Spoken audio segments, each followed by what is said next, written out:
I made 17,133 gold running one raid 10 times with 10 different characters. Let us begin. Resuming where we left off last week with instance farming, I decided to run over towards the Trial of the Crusader. Located within Northern Icecrown, I decided to run this 10 times with 10 different characters. My druid, however, managed to actually complete this within 7 minutes and didn't get any of the high value battle pets. Alongside my demon hunter, which took 8 minutes in order to do, I was very unlucky in the first 2 runs. However, with its 7 minutes and 8 minutes respectively, this didn't worry me too much. However, I did manage to get 1 battle pet with my rogue, who took 8 minutes in order to complete this raid, and managed to get the Dreadmore battle pet, valuing in at 182 gold. And alongside my warrior, I managed to get another Dreadmore within 7 minutes as well. This led me on towards my Death Knight, which I managed to actually complete this within 7 minutes, and I managed to get the Nerubian Swarmer from the last boss of the actual raid.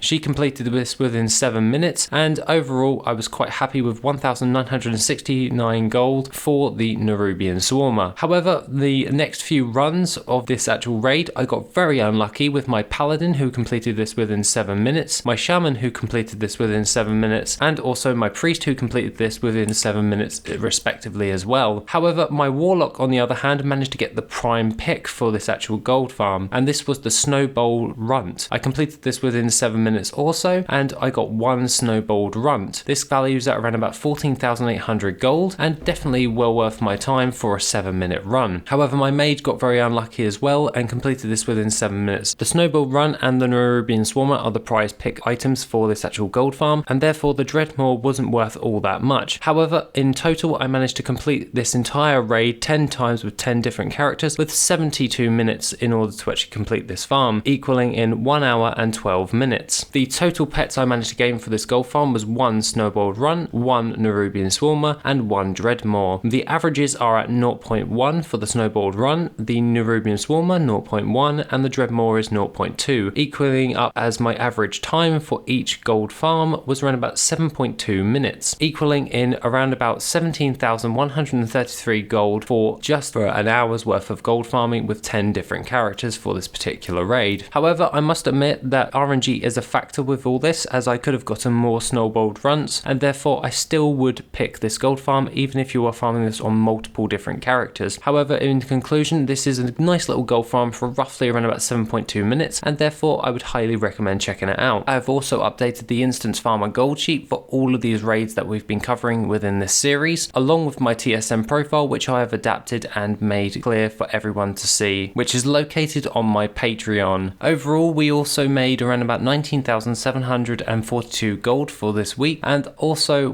our auction house value has raised up towards around about 235,442 gold for our time invested over the last few weeks. This is adding up quite nicely as auction house value, and therefore the high ticket items will start selling once we reach peak saturation on the marketplace. Other than that, guys, have a wonderful rest of the day, and I shall see you in the next video, which will be soon.